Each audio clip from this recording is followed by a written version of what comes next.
Ayan guys, let's try some authentic Indonesian dessert. So, tingnan natin kung anong lasa. Guys, ang sarap. Ano siya? Itong green, parang glutinous rice na medyo maalat-alat.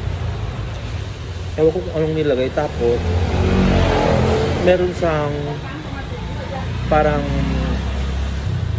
sugar syrup. Tapos parang may kinudkod na niyog sa ibabaw.